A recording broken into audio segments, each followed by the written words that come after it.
Amados irmãos, Shabbat Shalom mais uma vez. Vamos dar início então ao estudo da nossa porção de hoje. Parashá de número 24. Parashá em hebraico significa porção. Então a porção de hoje é de número 24, Vaikra. Estamos tendo a honra de inaugurarmos hoje a leitura do terceiro livro da Torá, o livro de Levítico, em hebraico, Vaikra, que significa e chamou. Como sabemos, o primeiro verbo que se apresenta no versículo dá o nome da porção, da Parashá. Então, Levítico, capítulo 1, a partir do verso 1. Eu lerei alguns versos e aí nós entramos no estudo propriamente. Então, capítulo 1 de Levítico, a partir do verso 1. Chamou Adonai a Moisés e da tenda da congregação lhe disse: fala aos filhos de Israel e dize-lhes: quando algum de vós trouxer oferta a Adonai, trareis a vossa oferta de gado, de rebanho, de gado miúdo. Se a sua oferta for holocausto de gado, trará machos sem defeito. A porta da tenda da congregação trará, para que o homem seja aceito perante Adonai, e porá a mão sobre a cabeça do holocausto, para que seja aceito a favor dele, para a sua expiação. Depois imolará o novilho perante Adonai. Os filhos de Arão, os sacerdotes, apresentarão o sangue e o aspergirão ao redor sobre o altar que está diante da porta da tenda da congregação. Então ele esfolará o holocausto e o cortará em seus pedaços. E os filhos de Arão, o sacerdote, porão fogo sobre o altar e porão em ordem lenha sobre o fogo. Também os filhos de Arão, os sacerdotes, colocarão em ordem os pedaços, a saber, a cabeça e o redenho, sobre a lenha que está no fogo, sobre o altar. Bom, até aqui. A Parashá vai até o capítulo 6, verso 7. Aí segue no capítulo 2 aí, com relação a ofertas de manjares. No capítulo 3, os sacrifícios pacíficos. No capítulo 4, o sacrifício pelos pecados por ignorância dos sacerdotes. E também pelos pecados por ignorância de toda a congregação. Além disso, os pecados por ignorância de um príncipe e por ignorância também de qualquer pessoa. No capítulo 5 vem o sacrifício pelos pecados ocultos. Também o sacrifício pelo sacrilégio, ofensa a coisas sagradas. E no capítulo 6, na primeira parte, os sacrifícios pelos pecados voluntários. Então, são esses os temas da Parashá de hoje, da porção de hoje. O Eugênio postou aí no decorrer da semana as aliadas, as porções da porção. Então, a cada dia nós temos ali uma leitura, de modo que podemos acompanhá-la no transcurso da semana, para ficar uma leitura leve, para que também, à medida que formos lendo, nós vamos meditando naquilo que estamos lendo, tentando apreender o que Deus quer de nós, o que Ele quer nos comunicar com esses sacrifícios, aqui em se tratando de Levítico. Então nós estamos iniciando o livro de Vaikra, o Sefer, livro de Vaikra, de Levítico, que leva esse nome mesmo, e chamou. A Parashá começa com Deus convocando, chamando Moisés. Os estudiosos falam que isso aqui demonstra o afeto, a consideração que Deus tinha para com Moisés, e chamou Moisés. Quando Deus quis, ou sempre quando Ele quis dar ordens, ele iniciava: fala aos filhos de Israel, fale aos homens da congregação. E aqui Deus chama Moisés, chamou Adonai a Moisés da tenda da congregação e lhe disse, e aí vem, fala aos filhos de Israel e diz-lhes. Então, eles falam que Deus tinha uma consideração, um afeto por Moisés. Esses sacrifícios, gente, via de regra, eles são divididos em seis modalidades que em hebraico significam: tem a oferta de holocausto, né, que se chama olá, não é esse olá do português, né, olá, como vai, não é, né? Olá aqui no sentido de oferta de holocausto, que acende, isso, de ascensão, que sobe, exatamente. Tem a oferta de manjares, que é denominada minhá. Tem o sacrifício pelo pecado, que é denominado hatat. E também a sham, que é o sacrifício de culpa. Tem as ofertas de consagração, que são chamadas de miluim. E por fim, shlamim, que vem da palavra shalom, que significa plenitude, que são ofertas de paz. Vai de Levítico 3 até o final do nosso estudo de hoje.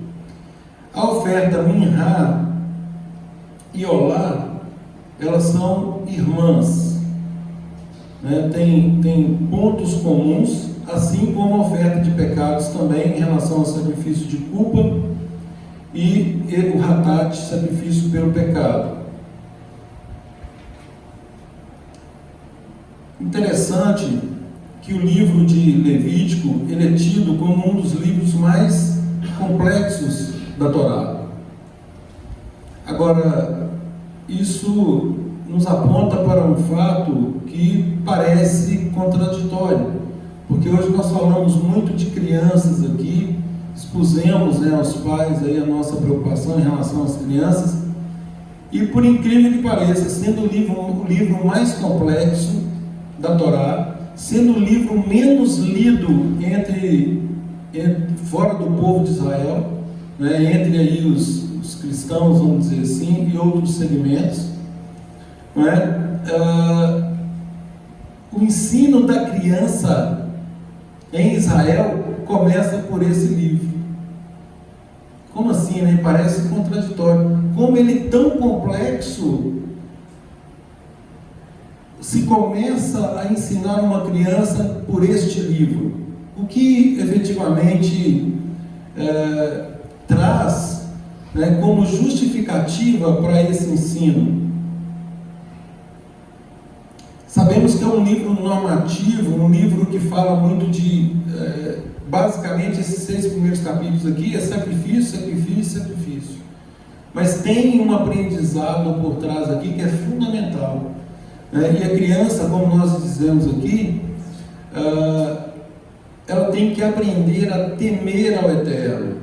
O temor do Eterno é o princípio da sabedoria.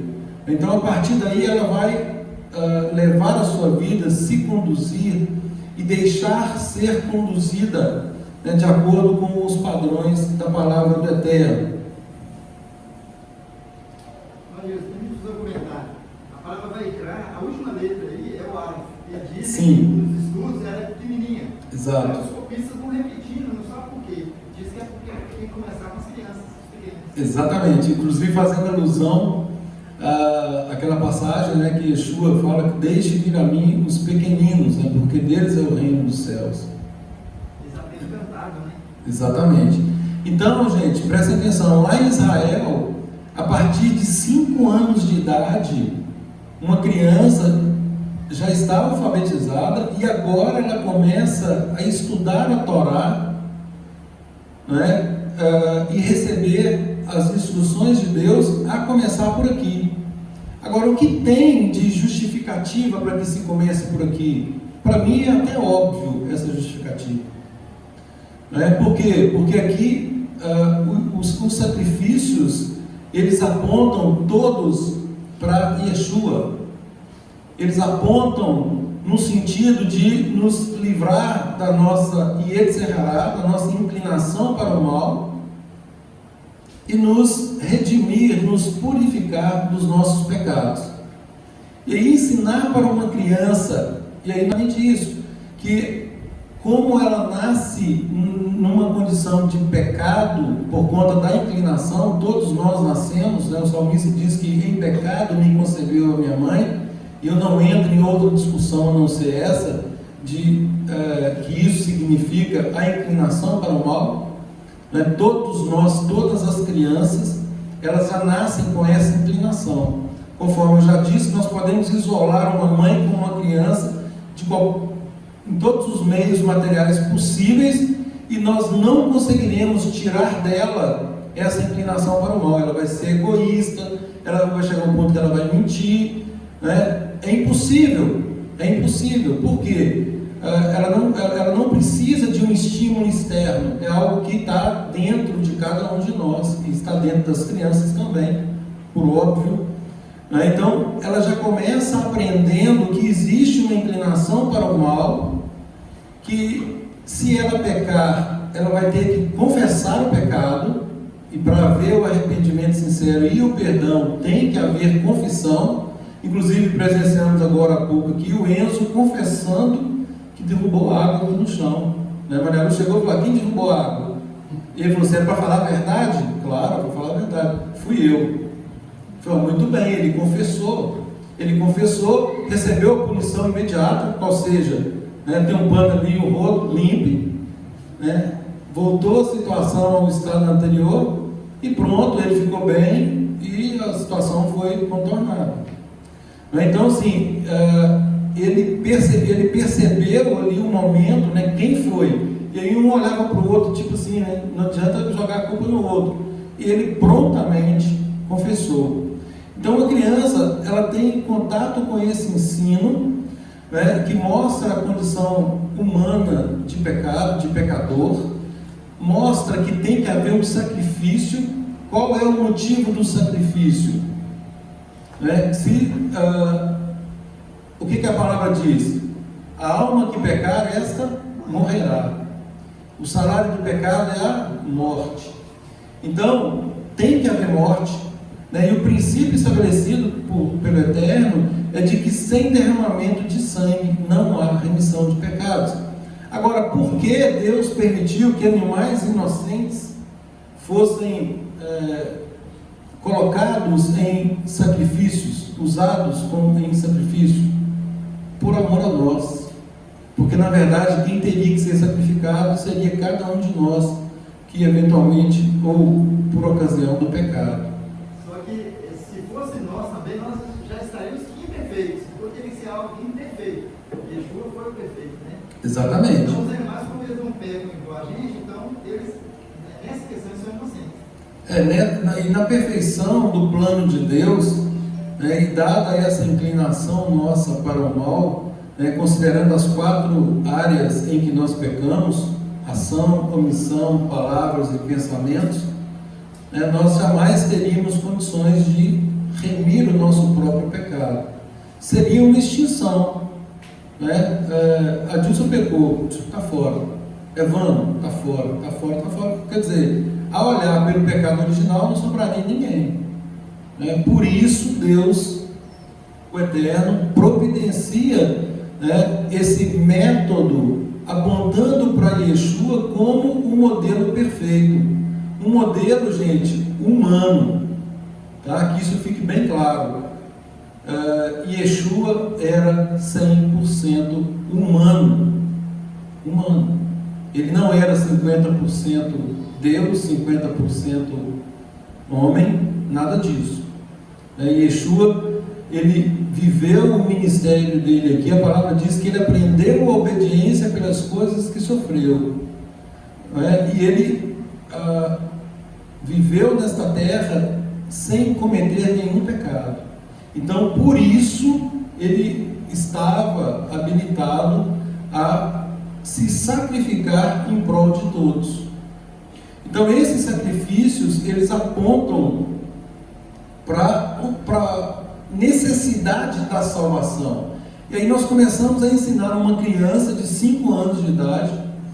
Eu estou falando 5 anos aqui, é claro que esse ensino ele pode, a partir do momento que a criança tem já algum entendimento, já começa a ministrar esse conhecimento para ela, né, essa educação, e ela, para que ela já saiba desde tenra idade que ela também precisa de um Salvador, que ela precisa ter os seus pecados remidos, lavados, perdoados, né? E aí tudo isso, todos esses sacrifícios, de certo modo, né, todos eles apontam para Yeshua. Então o objetivo de tudo isso aqui é apontar para Yeshua. E aí nisso está aquela frase de Paulo, que Paulo fala que a Torá, a lei, ela serviu de aio. De aio, o que é aio? Aio é tutor, instrutor, professor, pedagogo, vem do grego pedagogos, né? No sentido de que um tutor ele tinha autoridade plena sobre a criança, né? No sentido de instruí-la da melhor forma possível, obviamente para quem tem temor de Deus, dentro dos padrões da Torá. E Paulo se refere a esse tipo de padrão. Então, esse tutor, ele encaminha todo esse ensino para Yeshua, né? Para que a partir dali haja uma substituição, né?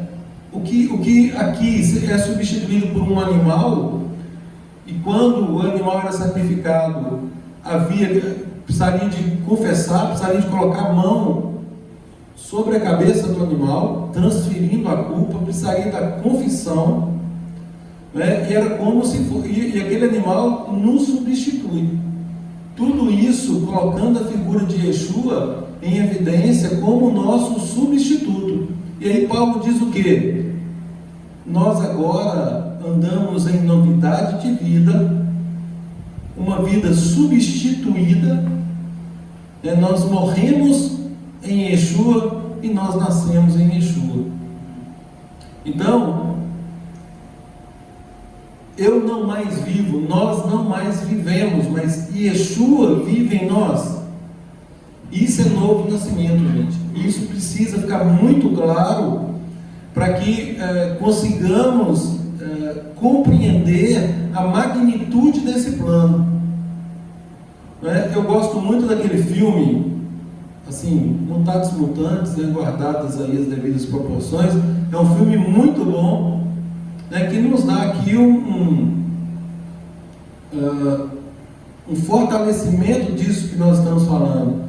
Não sei quem já assistiu, já recomendei esse filme várias vezes aqui. Em seus passos, o que faria Jesus?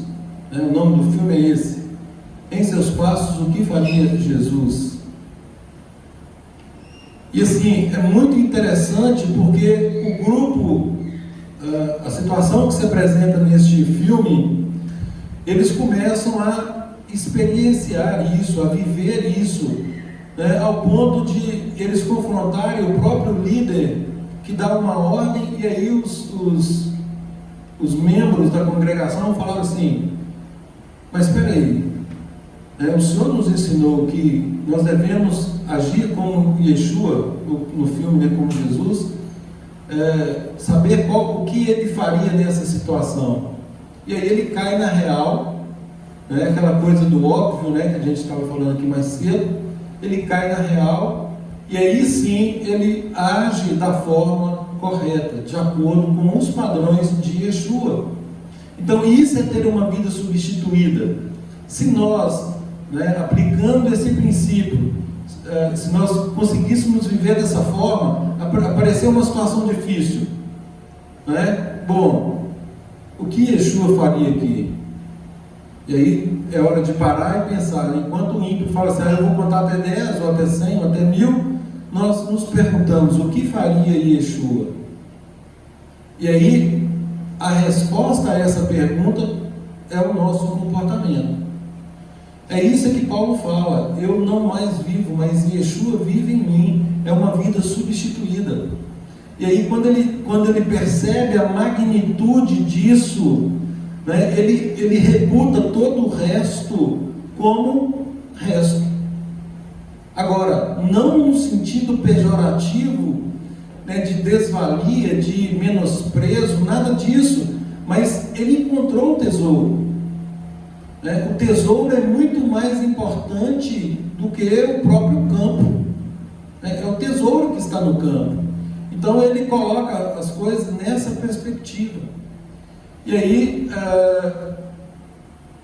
todo esse ensino inicial de Levítico é exatamente para nos convencer e incutir na cabeça dos nossos filhos a necessidade que temos de um Salvador. Se nós não entendermos isso, nós vamos ter uma vida medíocre. Nós seremos só religiosos. E conforme nós conversávamos agora mais cedo,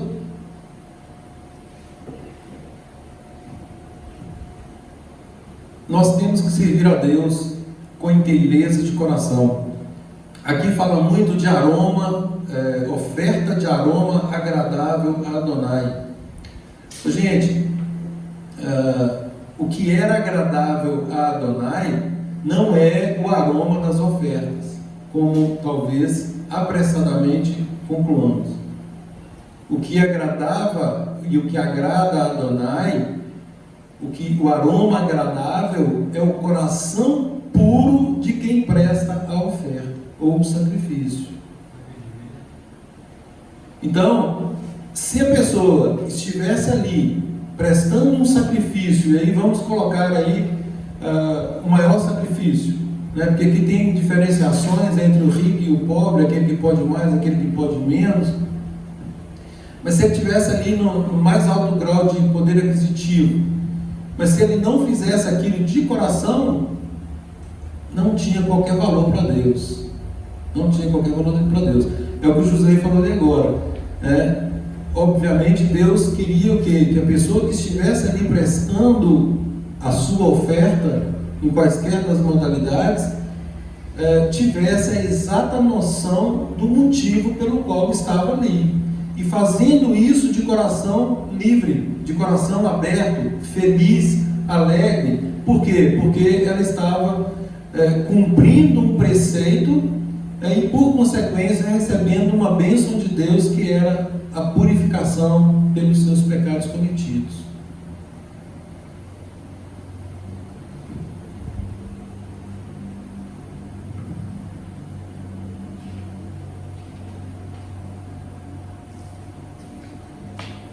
Então, a própria Torá nos ensina que não é propriamente o tamanho desse sacrifício, mas a disposição, a intenção, em hebraico, kavaná, a intenção, aquilo o motivo pelo qual, a justificativa pela qual estamos nos apresentando ao Eterno, em relação aqui aos sacrifícios.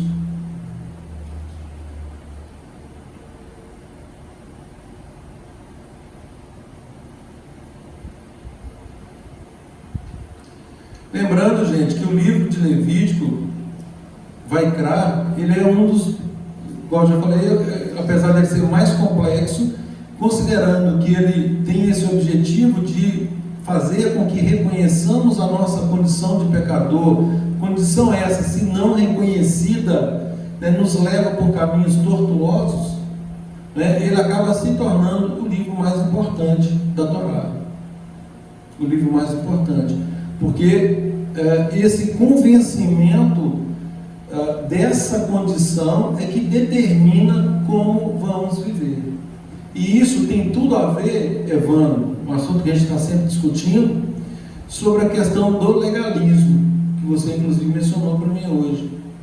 Que se nós não tomarmos cuidado, de fato, qualquer dos nossos comportamentos, seja da Torá, seja da Brit Hadashah, nós corremos o risco sim de cair no automatismo e, por consequência, no legalismo. Igual eu sempre falo, o próprio Shema, olha a riqueza do Shema. Né? O Shema fala, nos orienta, determina que nós instruamos os nossos filhos em todas as circunstâncias. Mas às vezes eu percebo que eventualmente possamos ler de forma mecânica, de forma automática, e não tirar do Shema o preceito que está ali contido.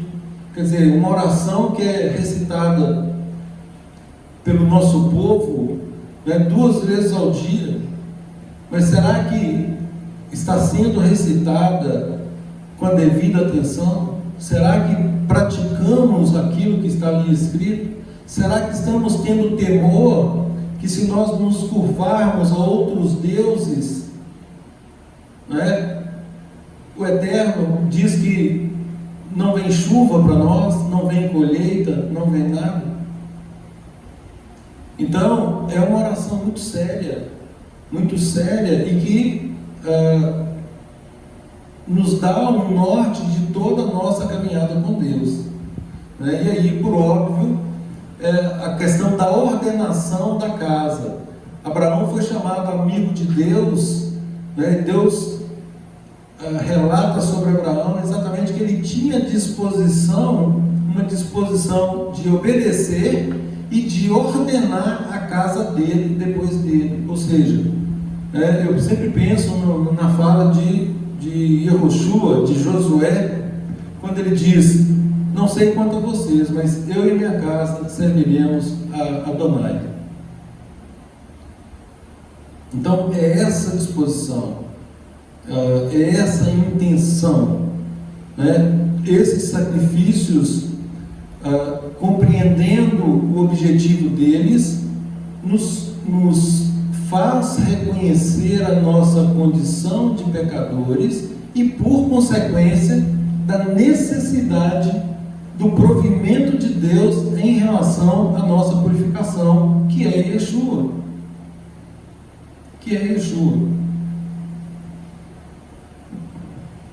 Eu digo sempre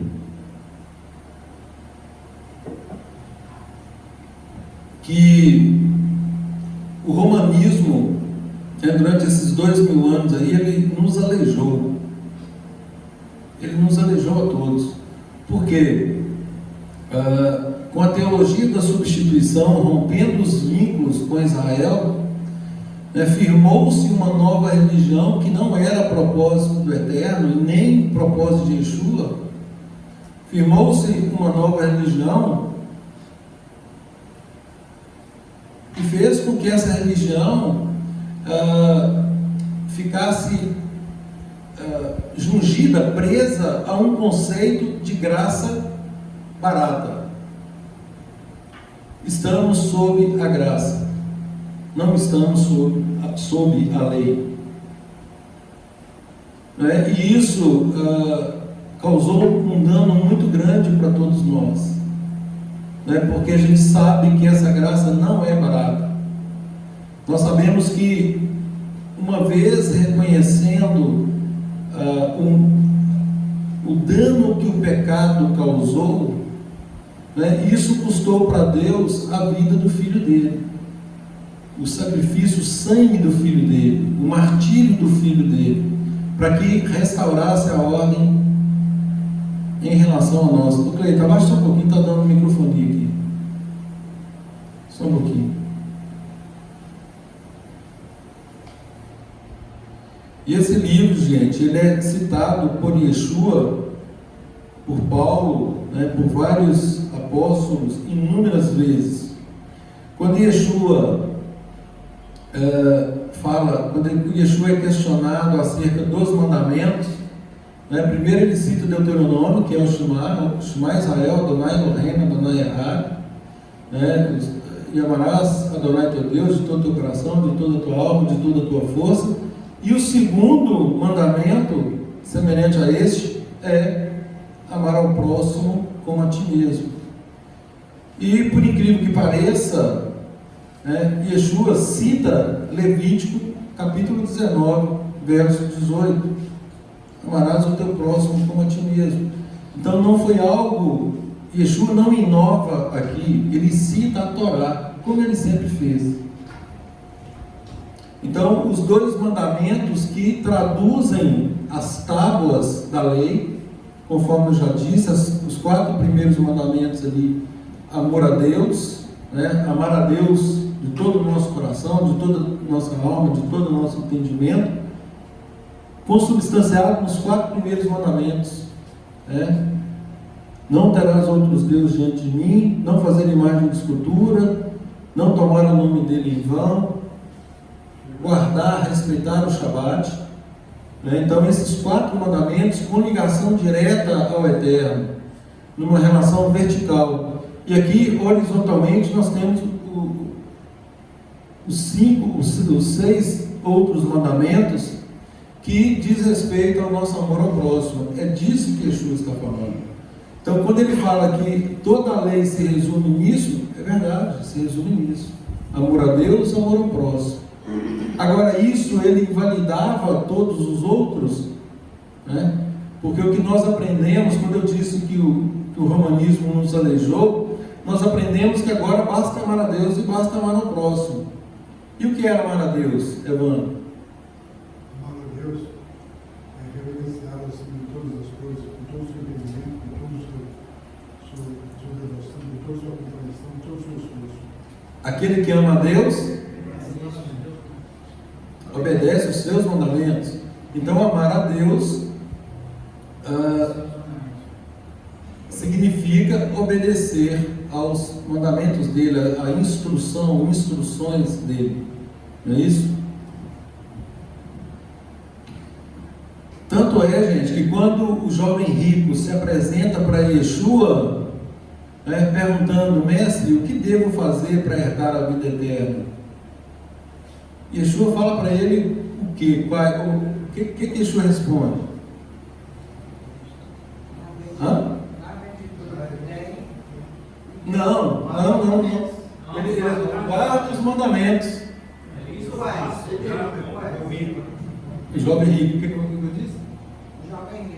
Jovem rico, isso, jovem rico. Então, quando o jovem rico aborda Yeshua, perguntando para ele o que ele, o jovem rico, deveria fazer para herdar a vida eterna, Yeshua responde para ele: guarde os mandamentos. E aí, quais? Não, ele responde: quais? Yeshua fala quais? Os da segunda tábua. Honra teu pai e tua mãe.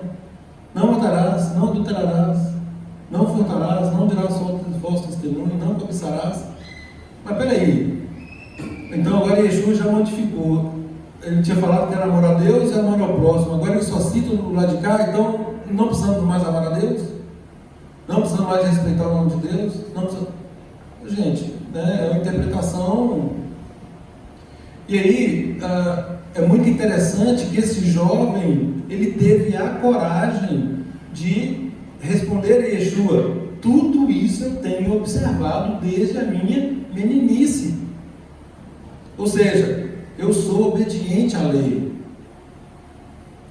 E aí, como Yeshua sabia, né, que o que o prendia efetivamente, aí sim vem a determinação. Ah, bom, então já que tudo isso você faz, vai, vende tudo que tem, dê aos pobres, vem e me segue.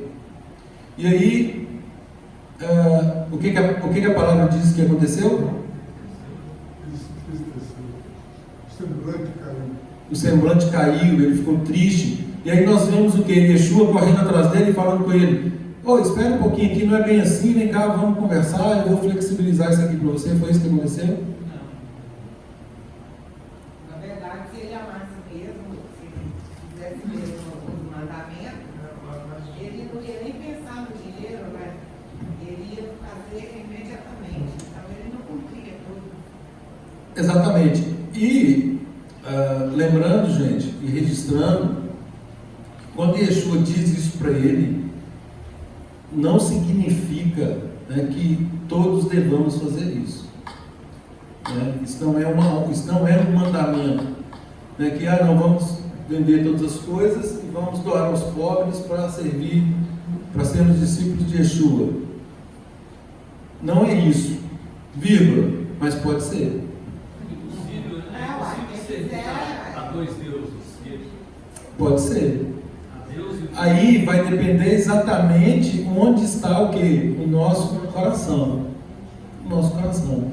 Se o nosso coração for igual ao do jovem rico, esse mandamento se aplica para nós. Se isso aí estiver fazendo a gente cair, né? Exatamente. É isso que tem que ver. Se a mão pecar, você corta a mão. Porque o que a palavra diz, Evandro? A Brit Hadashah fala que o amor ao dinheiro não é o dinheiro. O amor ao dinheiro é a raiz de todos os males. Não é? Então, efetivamente, nós não temos condições de servir a Deus e as riquezas. E é interessante que quando fala as riquezas, né, apresenta para nós aqui o Deus, com D minúsculo, Mamon. É o único Deus que é nominado aqui como um adversário, né, ao ponto de nos dar um caminho duplo. Ou nós servimos a Deus ou nós servimos as riquezas. Então, dependendo da forma como lidamos com as riquezas, né, pode ser sim que nós tenhamos que obedecer esse mandamento. Vai, vende tudo que tem, porque Lucas 14:33, Yeshua diz: aquele que não renuncia a tudo quanto tem, não pode ser meu discípulo. Agora, isso, gente, é nesse contexto de sacrifício aqui, em relação ao nosso coração. Onde está o nosso coração? E a palavra diz exatamente isso, né? Onde está o teu coração, ali está o seu tesouro. O seu tesouro. O contrário. Onde estiver o tesouro, estará o coração. Não abre mão daquilo, né? Indicando exatamente a nossa predileção. E aí, uma afronta ao próprio mandamento, quando fala aqui em Mateus 6,33, que nós devemos buscar o reino de Deus e a justiça dele em primeiro lugar, para que as outras coisas nos sejam acrescentadas. Daí a razão, porque Maria Lúcia estava falando agora mais cedo, né, que nós não podemos orar para mudar a vontade de Deus, uma vontade que já é estabelecida. Nós temos que orar para que se cumpra e que se faça a vontade do Eterno. Nós temos que chegar a um ponto, quando nós olhamos para esses sacrifícios aqui, a conclusão que se espera que cheguemos é a seguinte: Senhor, cumpra a tua vontade. Literalmente, faça-se a tua vontade e não a minha. A conclusão de todos esses textos e capítulos desta paraxá, em termos de maturidade espiritual, de entendermos o espírito do texto e do contexto, é exatamente isso. Senhor, faça-se a tua vontade. Cumpra a tua vontade na minha vida.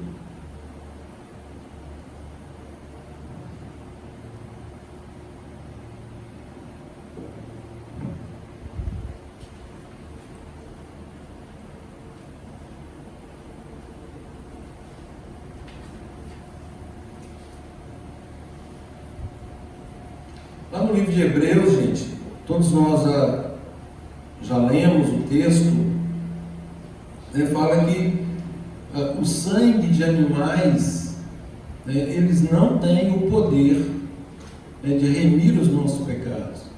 Então, isso está fortalecendo esse argumento de substitutividade. Né? Então, o animal que morria lá atrás, né, Yeshua veio agora e morreu por nós como um sacrifício único, perfeito. Como um sacrifício perfeito. E por isso não precisa, antes lá, toda vez que pecasse, tinha que ir lá e sacrificar, confessar, né, colocar a mão sobre o animal. Agora, por meio do sacrifício de Yeshua, um único sacrifício, e nós tendo essa vida agora substituída, requer de nós o quê? A confissão, o reconhecimento, o arrependimento, né? Primeira coisa, reconhecer que pecou, se arrepender, né? E retificar os caminhos. O que é arrependimento? De uma certa forma, isso existia também desde essa paraxá que nós estamos estudando, porque eu tenho visto quando levava o animalzinho lá para o sacrifício, ele sabia que ele tinha pecado, ele sabia que ele tinha feito errado, e ele estava tentando corrigir. Ele não levaria, ele podia ficar lá dentro, vamos falar assim. Né? Então, já era necessário essa techuvada atrás.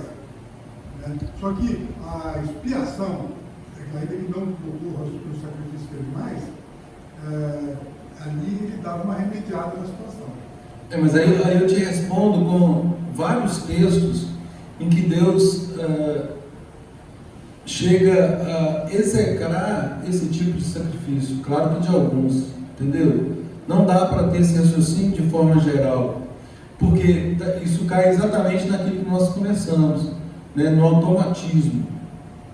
Né? Quem garante que a pessoa que estava ali prestando o sacrifício, né, estava de fato arrependido? Ele estava levando um animalzinho para sacrificar, ele pecou.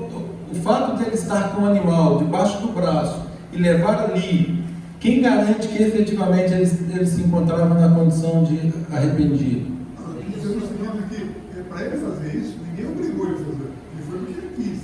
Ele foi porque... Não, Deus, exatamente isso. Deus não nos obriga a nada. Era um fórum íntimo dele. Só ele sabia o que ele tinha feito. E o Eterno. E aí o que o Eterno fala em relação a muitos que prestavam sacrifício? Que nem queria mais. Talvez até porque eles estavam já numa condição de conforto, de saber que tem em quem boa culpa. Exatamente. É isso aí. É isso aí, é quando o objeto ele se torna mais importante do que o preceito que está por trás. Entendeu? O objetivo era aperfeiçoar a pessoa. Né? O objetivo era colocá-la em seu devido lugar. Como a gente disse, é fundamental para a continuidade do nosso estudo de Gálatas. Isso tem tudo a ver com Gálatas. Base. Hã? A base de Gálatas. A base, exatamente. Nós só conseguiremos entender as pseudo-contradições de Paulo. Digo que são pseudo, não existe contradição, mais uma vez. Mas, aparentemente, sobretudo o cristianismo fala que Paulo, ali ele estava abolindo vários mandamentos. Né? Isto não é verdade. Não. Óbvio que não, e óbvio que ele jamais faria isso. Né?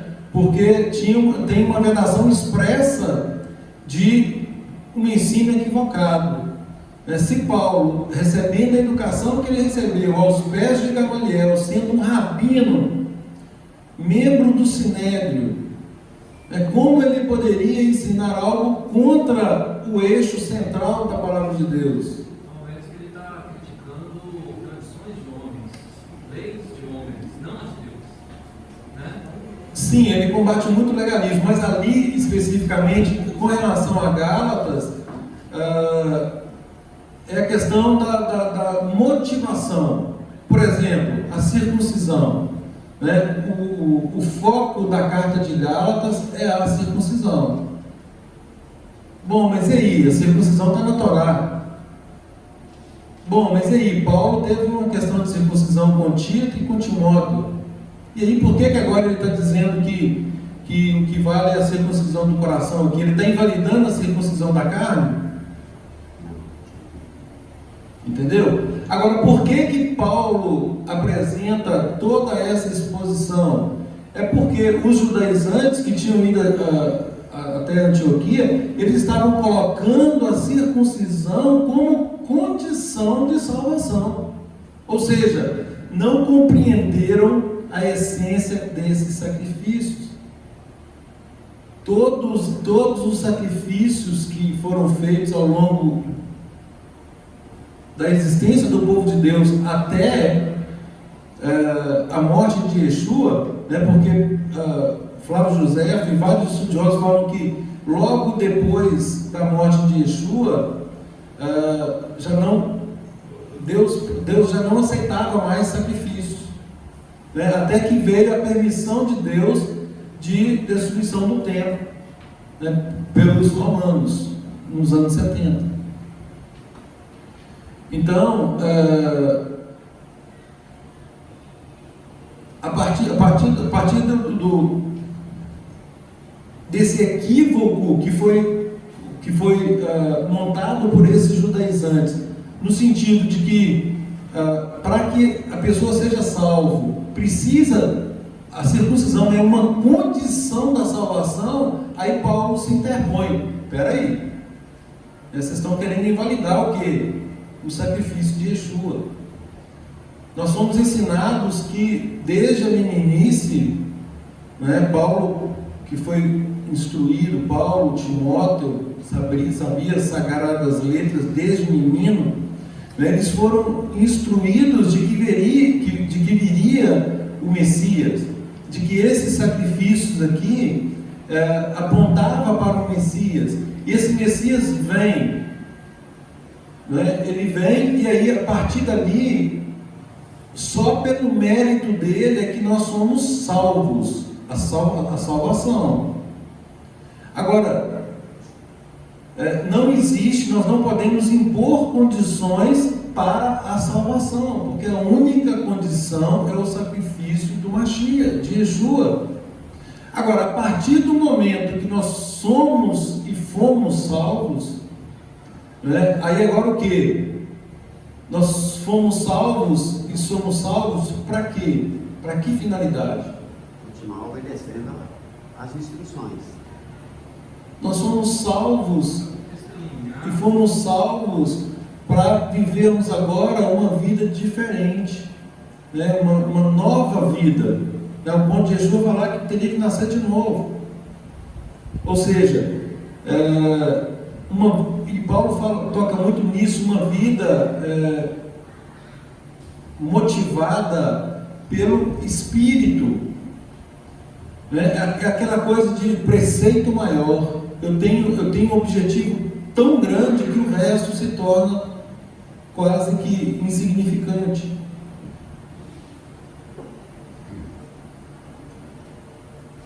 Pois não, gente? Não, nem buscar você. Hã? Olhei seu horário para buscar. Isso aí é para dizer que Jesus é o meu sábado, né? E eu desprezo o sábado e Jesus é o meu sábado. Pois é, e aí o cristianismo fez tudo isso, né? Quer dizer, desqualificou Paulo, desqualificou o próprio Yeshua, sobretudo aí com relação ao Shabat, por exemplo, né? E Yeshua teve todas as oportunidades possíveis para, se tivesse que abolir alguma coisa, sobretudo em relação ao Shabat, ter sido bem taxativo, mas muito pelo contrário, todas as vezes que ele foi abordado em relação ao Shabat, ele colocou o real sentido do Shabat, né? No Shabat é lícito fazer o bem, e ele confrontava: vocês são hipócritas, se cai um animal de vocês no dia de Shabat, vocês fazem todo o esforço para tirar o animal de lá, e agora eu não posso curar uma pessoa? Mais uma vez uma questão de motivação, mais uma vez uma questão de avaliação. Importante, gente, que Paulo fala sobre a questão da jactância, né? Quando nós olhamos para esse serviço sacrificial, né, que nós compreendemos essa nossa condição de pecador e da necessidade de um Salvador, há lugar para a jactância. Bom, o que é jactância? Orgulho, arrogância, soberbo, eu sou melhor, né, eu tenho a lei, eu sou circuncidado, e por aí vai. É sem enaltecer. Exatamente. E aí Paulo, o entendimento dele é tão claro que ele fala assim: onde pôs a jactância? Por que vocês estão orgulhosos? Todos, e aí ele diz, ele arremata: todos pecaram e destituídos estão da glória do Pai. Ou seja, ele coloca todo mundo, seja judeu, seja gentio, no mesmo nível. Todos pecaram, não há distinção, todos. E aí, quando ele coloca todo mundo nesse mesmo balaio, ele vem e faz o quê? Aí ele apresenta a magnitude da essência. Ô, gente, vocês não entenderam. Vocês não entenderam o propósito de Deus aqui. Em Yeshua estão ocultos todos os tesouros do conhecimento. Em Yeshua nós obtemos agora poder do alto para vencermos o pecado. Yeshua não só nos traz a remissão dos nossos pecados, mas trata do pecado. Qual que é a diferença de pecado e pecados? Fala, irmão, então aponta a mim. Você pode imaginar que o primeiro pecado foi o de Adão, né? E os pecados são inclusive os nossos. Ok, mas qual foi o pecado de Adão? Desobediência. Independência de Deus. Não é também. A independência que gera a desobediência. Gente, o problema do homem chama-se independência. Esse é o pecado original. Não prega para o homem ver, né? Ser independente. Exatamente. Você vê que todos os conceitos, né, numa sociedade é buscando o quê? Independência. A mulher independente do homem.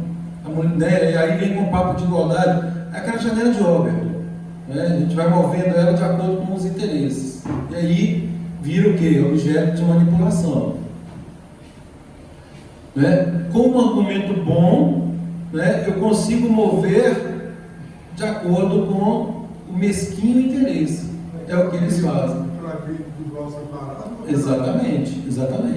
Ou você volta para o todo, ou vai secar na sua mão.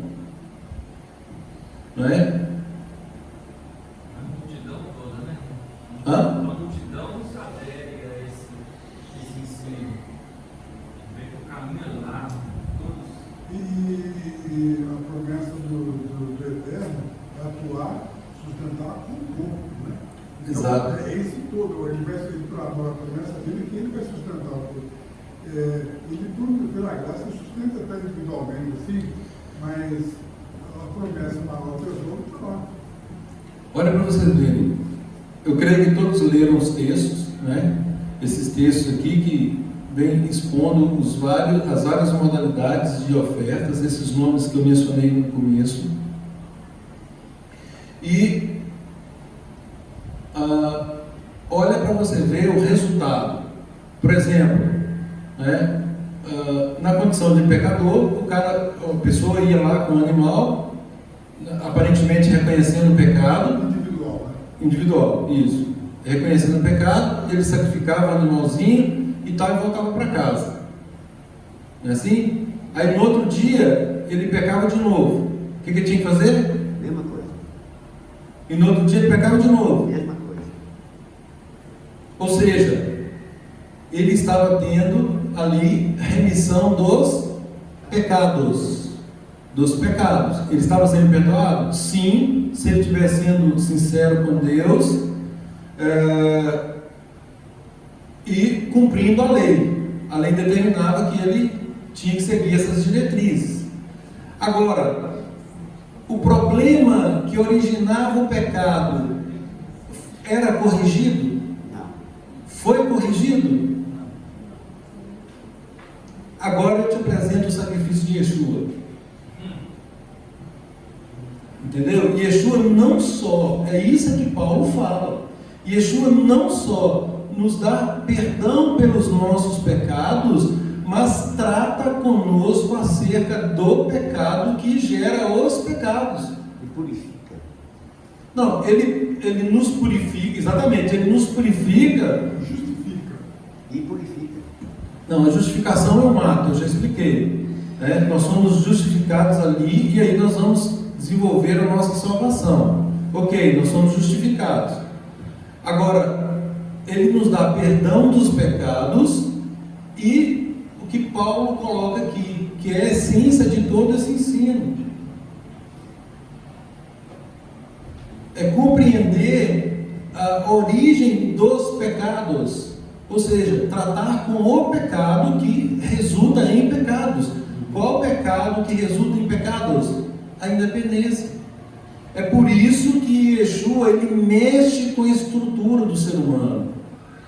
Né? E quando nós compreendemos isso, muita gente o quê? sai fora. Não quer saber de Yeshua, não quer saber de Jesus aí, né? Quando compreende o que significa efetivamente servir a Yeshua, ser um discípulo de Yeshua. Muitos pensam que é só levantar a mão, né? Quem aceita Yeshua, um monte de gente levanta a mão, não é assim? Mas e aí, e a partir daí? Yeshua trata da consequência do pecado, né, que é a morte.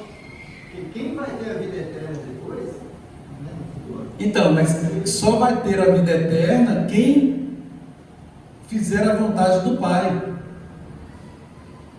Entendeu? Quem obedecer à vontade do Pai. Ou seja, se Yeshua é o modelo, ele diz assim: eu não vim fazer a minha própria vontade, mas sim a vontade daquele que me enviou. O que ele está dizendo?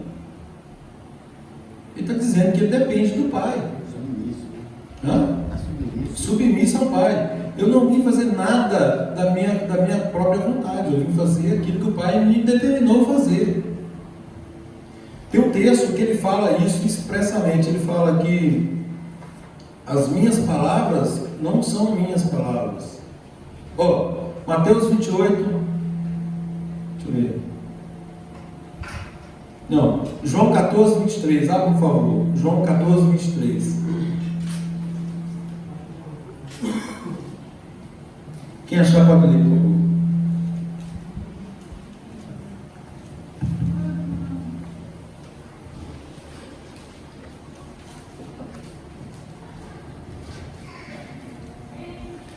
Yeshua respondeu: se alguém me ama, guardará minha palavra.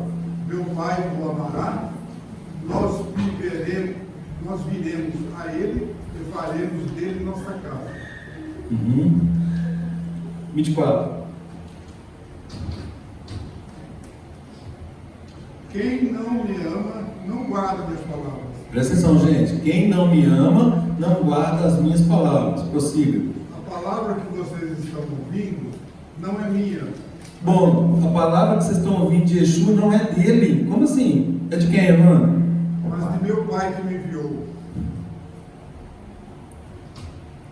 Mais claro do que isso, numa relação de dependência. Se alguém me ama, Yeshua dizendo, João 14, 23, guardará a minha palavra, e meu Pai o amará, e viremos para ele e faremos dele morada. Eu sou advogado do Evandro, representante do Evandro. Eu chego numa empresa para resolver um problema do Evandro, é como se o Evandro estivesse lá. E eu falo, eu argumento, explico tal, e faço tudo como se fosse Evandro. Gente, eu tenho autorização do Evandro, eu estou aqui em nome do Evandro. Estou aqui fazendo a vontade do Evandro. Não sei o que, e me manda embora. Me manda embora. Não obedece a minha palavra. Alguma semelhança? Então, se alguém me ama, guardará a minha palavra, e meu Pai o amará, e viremos para ele e fazemos nele morada. Gente, isso aqui é o contexto de tabernáculo que nós estávamos estudando aí nas Panchot do passado. Quando Deus determina a construção do tabernáculo, a construção era para Betorrem, que significa morar neles, no meio deles, ou seja, no meio de nós. É isso que a gente está falando aqui, isso é Betorrem. Viremos para ele e faremos nele morada. A partir do momento que aceitamos o sacrifício de Yeshua, fazemos tevilá, batismo, nós recebemos o quê? Uma porção do Ruach HaKodesh, do Espírito de Deus. Então, e esse Espírito de Deus, abra por favor em Ezequiel 36, 26 e 27. Quando nós recebemos esse Espírito, nós recebemos com que finalidade?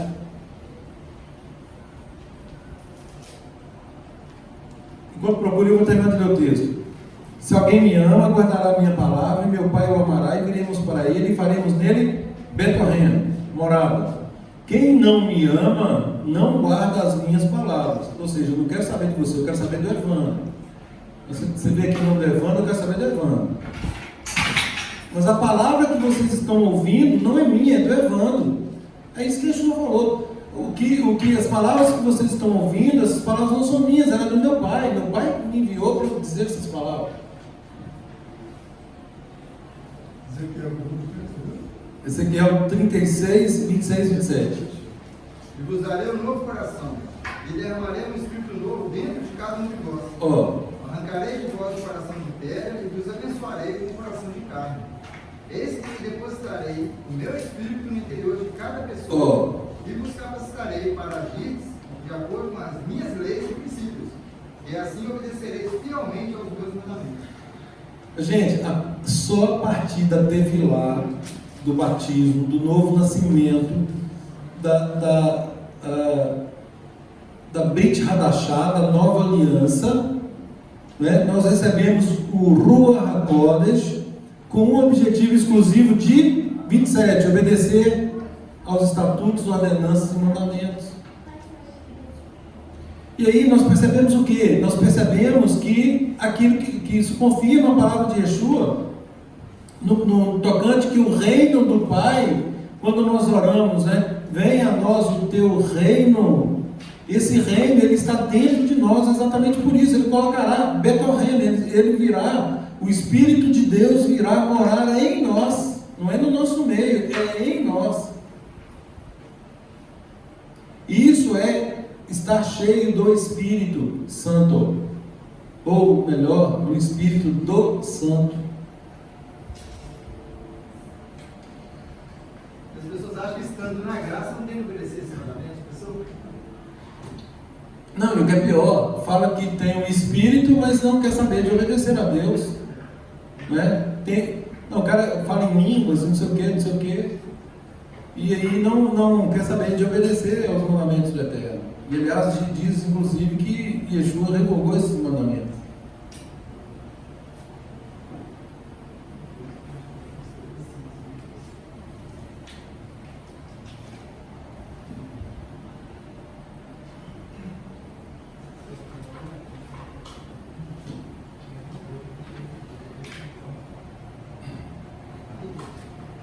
Paulo diz assim, gente, porque eu, mediante a lei, morri para a lei, olha aí, a fim de viver para o Pai, para o Eterno. Estou crucificado com Yeshua, logo já não sou eu quem vive, mas Yeshua vive em mim. E esse viver que agora vivo na carne pela fé no Filho de Deus, que me amou e a si mesmo se entregou por mim. Em que momento? Neste momento. Essa didática de ensino que nós começamos a ensinar para os nossos filhos é para chegar nessa condição. Isso aqui é o ápice da condição. Paulo atinge o objetivo maior para o qual ele foi designado, não é? Viver uma vida substituída pelo Messias e ensinar. Tanto é que tem um texto, não estou me recordando aqui a referência, tem um texto que fala assim, olha, eu sinto dores de parto para ver o que? Yeshua formado em vós. Você já viu esse texto? O objetivo dele era formar Yeshua em cada um daqueles que haviam crido nele. Em Deuteronômio 36 está feito também, né? Eu até postei essa semana, não posso ler aqui? Pode? Então, em Deuteronômio 30, parágrafo 6. Então Adonai, seu Deus, circundará seu coração e o coração dos seus filhos, para que vocês amem Adonai, seu Deus, de todo o seu coração e de todo o seu ser, e assim vivam. Agora, esse Deuteronômio 30 é muitíssimo rico em cima dos que está falando. Verdade. Gente, circuncisão de coração. O que é circuncisão de coração? Amar a obediência a Deus, amar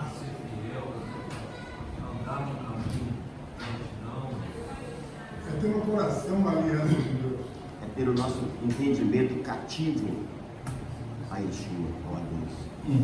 É que é um sinal que não é apenas físico, mas que vem de dentro. Conta-se a história que os atletas, na época dos judeus, eles faziam os atletas participavam das provas nus, então eles ficavam envergonhados daquele sinal. Então nós hoje estamos, não precisa do sinal físico, mas tem que ser o sinal que vem de dentro. E automaticamente as nossas atitudes vai trazer aquele sinal da nossa fé, da nossa decisão. Todos os comentários são corretos. Agora, a circuncisão do coração tem uma alusão aqui acerca da gordura das entranhas. E aí faz um midrash com essa circuncisão do coração, que fala que essa gordura das entranhas tinha que ser queimada, tinha que ser liberada. E aí faz alusão à circuncisão do coração. E Deus chama várias vezes os israelitas de incircuncisos de coração. Ou seja, eles faziam, mas não faziam com todo o coração. Então, e eles eram o quê? Rebeldes, desobedientes, muitas vezes. A motivação era sempre escusa, era algo, o motivo não era um motivo puro aos olhos de Deus. Então, aí entra a questão de queimar essa gordura, circuncidar o coração. Circuncidar o coração, gente, é retirar todo e qualquer bloqueio ou impedimento de servir a Deus com sinceridade, de forma sincera. Agora, que bloqueios são esses? Eu acabei de falar. Essa educação romana que nós tivemos, por exemplo, é um grande bloqueio. Porque a origem do primeiro pecado, que no caso foi a desobediência, foi a segunda coisa. O primeiro pecado foi a independência. O inimigo colocou no coração da mulher, porque ele fez isso. Seria igual a Deus. Ele foi expulso de lá por isso. Então ele quis contagiar, contaminar todo mundo. Gente, circuncisão de coração, veja bem. Não terás outros deuses diante de mim. Um exemplo. Objetivamente falando, mas peraí, eu sou silvo eterno. Bom, será que o jovem rico não era assim? Pelo menos na história retratada, nós não sabemos o que aconteceu depois, mas na história retratada nós tínhamos o quê? Um circunciso e incircunciso de coração. Guardar o Shabat na plenitude é um fator principal para quebrar também a idolatria. Perfeito. Não terás outros deuses diante de mim. Não ter outros deuses diante de mim é colocar o eterno acima de todas as coisas. Mateus 6,33. É colocar o eterno acima de todas as coisas. Se eu coloco o eterno acima de todas as coisas, aí entra o ensino de Yeshua, que não é outro ensino, é exatamente este. Só que ele faz o quê? Ele planifica a Torá. E aí o que ele diz? Aquele que não renuncia a tudo quanto tem, não pode ser meu discípulo. E o que é tudo? Tudo. É tudo. E ele especifica pai, mãe, filho, esposa, marido, e até o quê? A própria vida. E até a própria vida. Se não renunciar até a própria vida, não pode ser discípulo. Isso é, gente, idolatria. Se nós não estivermos nessa condição, nós continuamos incircuncisos de coração. Coloca a situação como se você tivesse a revelação, é como se você estivesse passeando e encontrou um tesouro. Exatamente. Vai lá, vende o que tem. Tudo, vende tudo que você tem para adquirir aquilo ali, de tão precioso que é. Então, tudo que nos impede de atingirmos esse grau, nós estamos falando só do primeiro mandamento, gente. Só do primeiro. Não terás, porque se nós conversarmos com os judeus, por exemplo, e falarmos isso aqui, a primeira frase que vem, Shema Israel Adonai não é errado. Só há um Deus. E aí vem, amarás o seu Deus, todo o teu coração, todo a tua alma, todo o teu entendimento. Fica parecendo que é uma ofensa.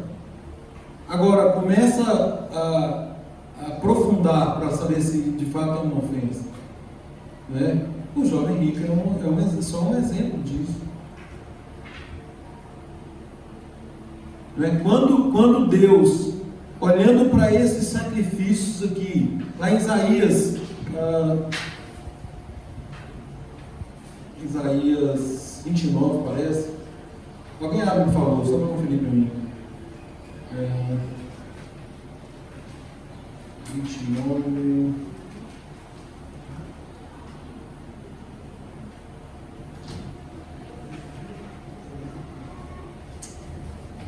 Perdi a referência aqui. 29 alguma coisa. Que diz que Deus não estava aceitando os sacrifícios por conta dessa motivação. Né? Motivação, acho que sim. O que está escrito? Esse que assim declara Deus: diz que este povo se achega junto a mim apenas com palavras sem atitude, e me honra somente com o mover dos lábios, enquanto seu coração está muito distante também do seu, e a adoração que me presta constitui tão somente de regras e doutrinas criadas por homens, o que me resta é continuar a colaborar esse povo com obras maravilhosas e feitas assombrosas, a fim de que o conhecimento dos seus sábios pereça e a inteligência dos pensadores se desvaneça. Posso ler a versão? Pode. Não, parece. Primeiro, eu quero acompanhar aqui. Você leu o quê? 13? 29, Isaías 29, 13. 13.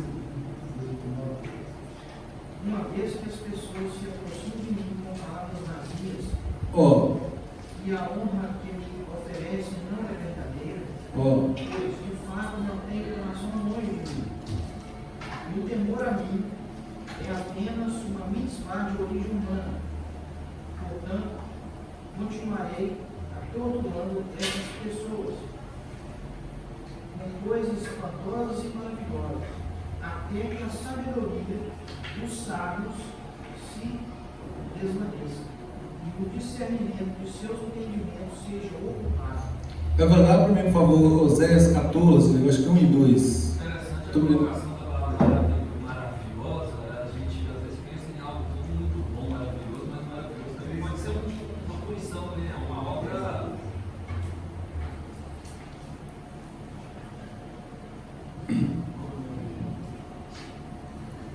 Oséias 14, 1 e 2.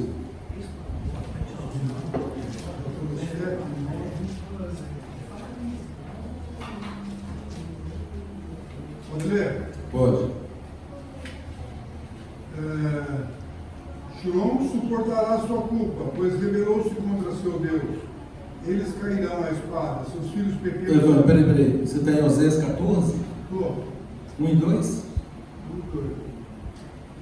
14. Oséias 14. É. Então leia, por favor. Eles cairão à espada, seus filhos pequenos serão despedaçados. Estou no 14, 1, né? Não é porque é o 15 então, porque A versão? o versículo 16 do capítulo 13. A versão muda.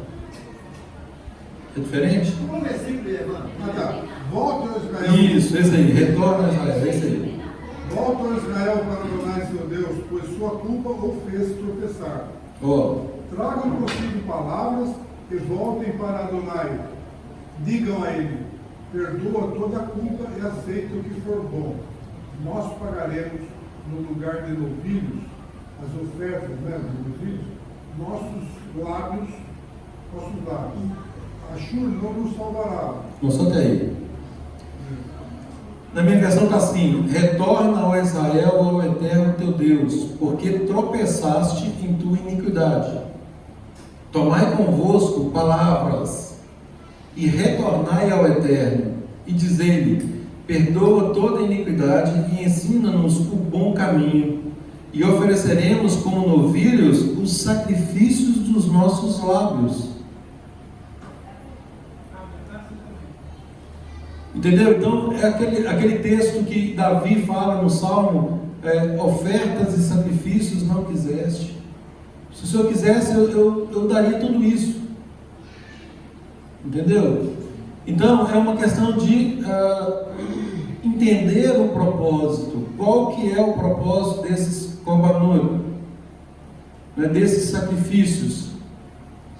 nos mostrar a nossa condição, para que nós tenhamos agora um motivo de reconciliação e o nosso irmão mais velho, primogênito de toda a criação, eu sou o caminho, a verdade e a vida, ninguém vem ao Pai a não ser por mim, para que Ele nos reconcilie com o Pai. Entendeu? Então, esses sacrifícios, eles só têm esse objetivo. Só esse objetivo. Para que nós compreendamos a nossa condição. Agora, compreender a nossa condição é colocar as duas mãos na cabeça e clamar por misericórdia. Entendeu? Pela nossa incapacidade de obtermos qualquer tipo de perdão, se não houver uma circuncisão no nosso coração, se Deus não retirar todo o bloqueio. Aliás, a palavra fala lá em Jeremias, o nosso coração de pedra, arrancar e nos dar um novo coração. Então nós temos que desvencilhar de tudo isso para atingirmos esse padrão que Paulo atingiu e que ele apresenta aqui aos Gálatas. Porque quando ele fala assim, olha, quem nos iludiu, né? Ele fala, ainda que um anjo viesse do céu pregando um outro evangelho que não é outro. Nós vamos estudar essa passagem. Seja anátema. Seja anátema. Um outro evangelho Se um de nós que não é outro. Ou seja, esse evangelho, gente, ele não é objeto da Brit Hadashah, do Novo Testamento. Ele surgiu lá em Gênesis 3,15. Ele surgiu lá. Essa boa nova surgiu lá e foi materializada há 2000 anos atrás. Todos esses sacrifícios, todos que se sacrificaram aqui, eles sacrificaram substituindo, apontando para o Mashiach que viria. Isso, para o Mashiach que viria. Por isso que é importante compreendermos, por isso que nós temos que estudar o sacrifício. Por quê? Porque ele nos coloca no nosso devido lugar. Nos dá um motivo, nos dá toda a didática de Deus, né, para que reconheçamos a nossa condição e a necessidade de aceitar o Filho dele tal qual, em toda a essência, como Deus enviou.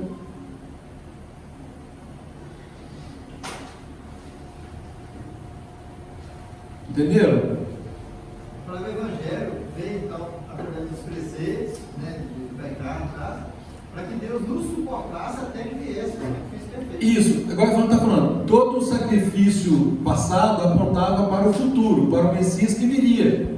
Nós apontamos para Yeshua que já veio, para o passado, para 2000 anos atrás, onde ele consumou esse sacrifício. Então, uns apontando para frente, nós olhando para trás. No sentido de que nós obtivemos de Deus, do Pai, a provisão para termos os nossos pecados remidos, lavados, purificados, né? E o tratamento para a nossa Yetzirah, para a nossa inclinação, para que nós consigamos o quê? Viver em novidade de vida, viver uma vida agora, a cada dia, com menos pecado. Lembrando que nós só vamos vencer a Yetzirah efetivamente quando Yeshua vier e nós recebemos um corpo glorificado. Aí sim será erradicado, totalmente erradicado. Mas existe um processo que ele é nosso, nós temos que fazer, que é desenvolver a nossa salvação mediante o quê? A nossa santificação. E aí, gente, eu estou caminhando para o fim. Me dá só mais uns minutinhos aqui, que eu já estou fechando. Então, nós, uma vez aceitando o sacrifício do Mashiach, nós agora salvos, nós somos salvos para a obediência, nós somos salvos para receber o Espírito de Deus em nós, para nos fazer obedecer e andar em obediência, e andar em plena obediência. E uma forma de andarmos em desobediência, aliás, a única forma de andarmos em obediência é mediante a nossa santificação. Santificação, gente, não é tornar santo no sentido de que não vai pecar mais. Não é fazer nenhum isolamento social. Isso não é santificação. Né? Não tem espaço para monasticismo. Né? Os monásticos que ficavam enfiados em conventos e monastérios, né? No sentido de se isolar do mundo. Né? Não é isso. Pois não é. Não, fica fácil não pecar, não vê nada. Exatamente.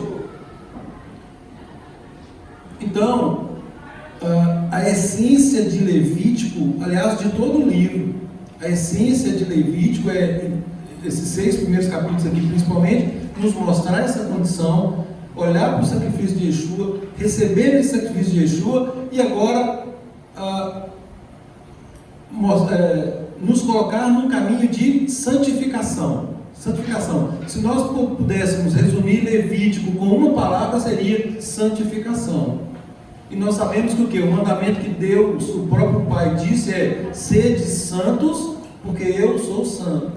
Então, esse ser santo, João escreve, filhinhos, essas coisas vos escrevo para que não pequeis. Então, o objetivo de nós aprendermos a santa, boa e justa lei do Eterno, a Torá, é para que nós não pequemos. Todavia, se alguém pecar, né, eu leio esse texto assim: quando eu pecar, porque eu vou pecar, não tem jeito.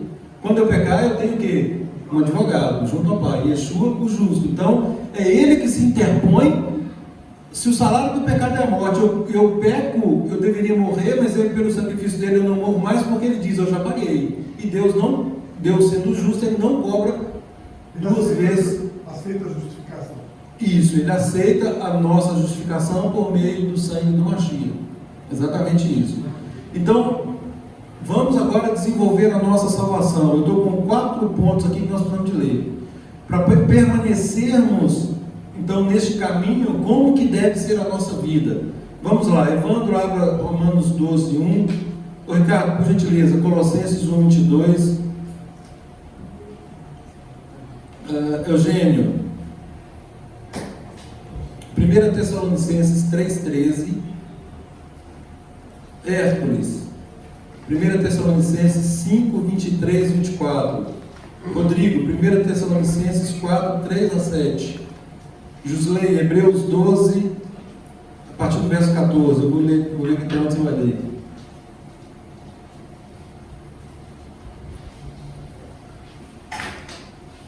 Flaviano, 2 Tessalonicenses 2, 13. Depois eu vou dar uma sequência de texto e peço para os outros para ler. Quem ficou com Romanos 12, 1? Eu. Pode ler. Eu os exorto, portanto, irmãos, tendo em vista as misericórdias de Deus, que se ofereçam em sacrifício vivo e separado para Deus. Isso irá agradá-lo, pois é a adoração do tempo lógica de vocês. Em outras palavras, não se deixem conformar aos padrões do Olam Hazé. Em vez disso, continue se transformando mediante a renovação de sua mente, para que saibam o que Deus deseja, e todos concordarão que seu desejo é bom, satisfatório e fadado ao êxito. Não, até aí. Está ótimo. Então, Paulo está apresentando aí qual é o sacrifício que agrada a Deus. O que você resume, Evandro? Só resume. Qual que é o sacrifício que agrada a Deus aí? Se conformar aos padrões. Não, está na primeira parte. Se ofereça um sacrifício Isso. vivo e separado para Deus. O que é se oferecer em sacrifício vivo? Ter uma vida de obediência. Ter uma vida de obediência. E aí, essa santificação, gente, é nos separar do mundo, continuando no mundo. Entendeu? Então, assim, não é se isolar, é estando fazendo o que estiver fazendo, você vai sendo santificado. Nós seremos santificados. Aqui e agora. Aqui e agora. Colossenses 1, 22.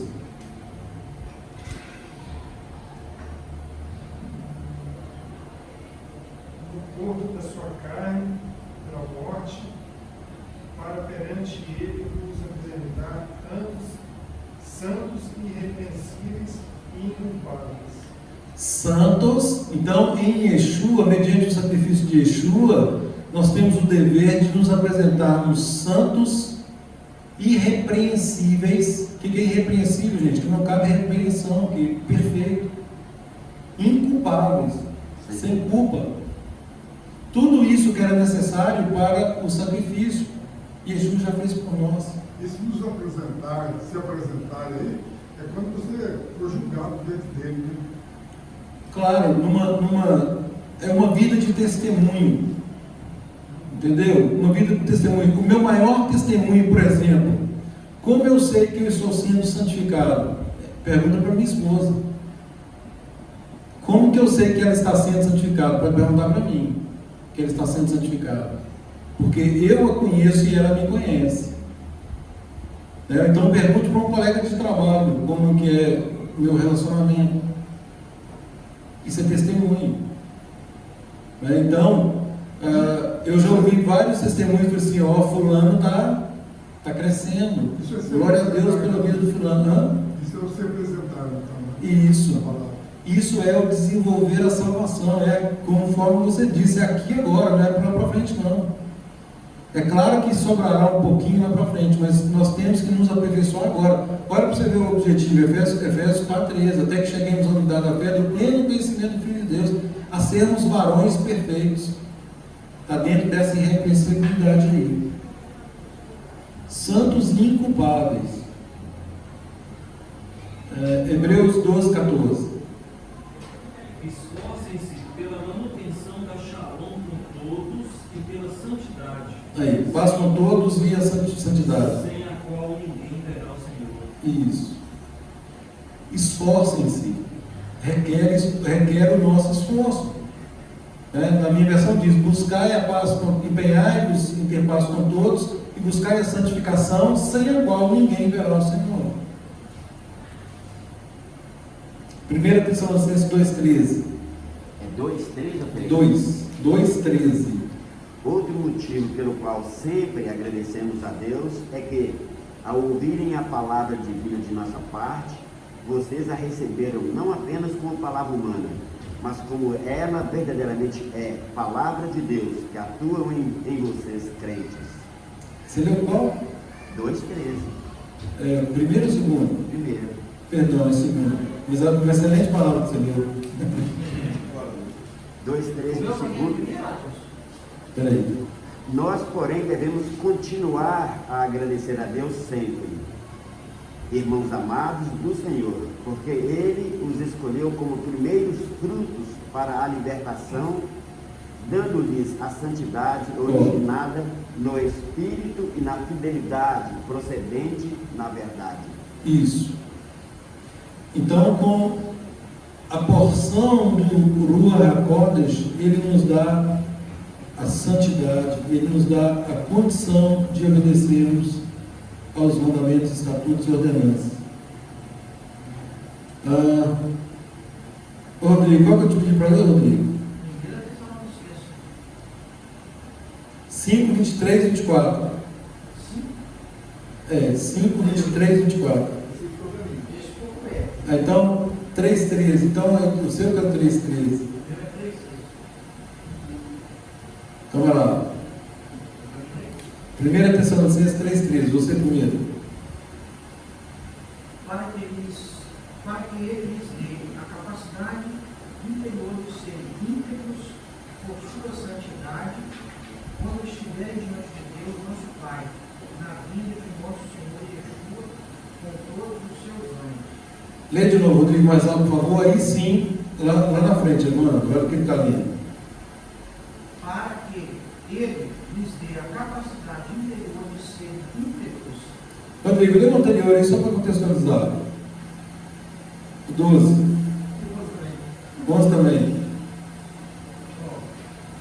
Possa Deus, nosso Pai, o nosso Senhor dirigir a vocês, e em relação a vocês, que o Senhor lhes aumente o amor e faça transbordar nele uns para com os outros, e, na verdade, para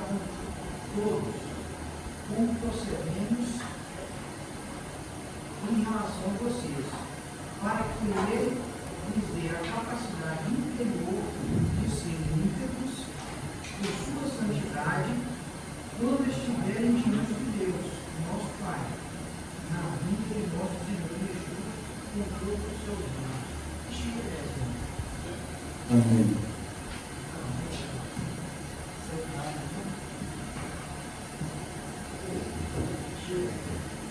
Está no som?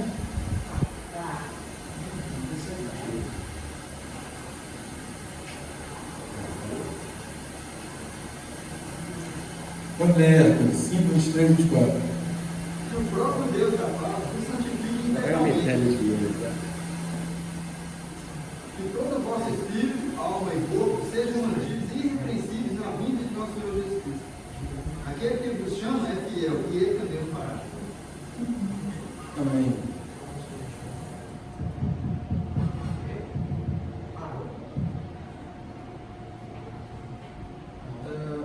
Leia Romanos 8:12, por favor.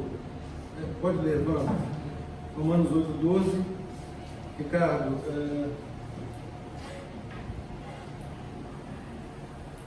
Romanos 6:14.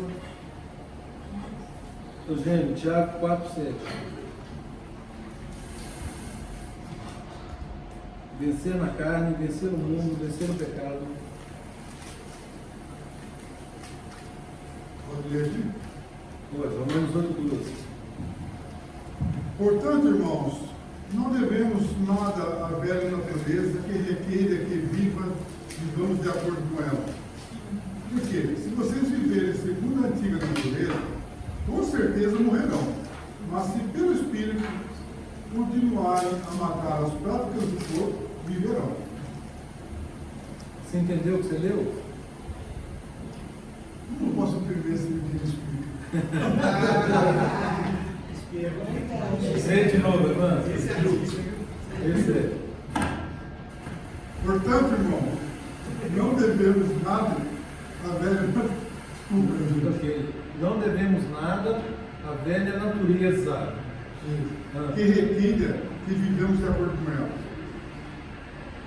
Por quê? Se vocês viverem de acordo com a antiga natureza, com certeza morrerão.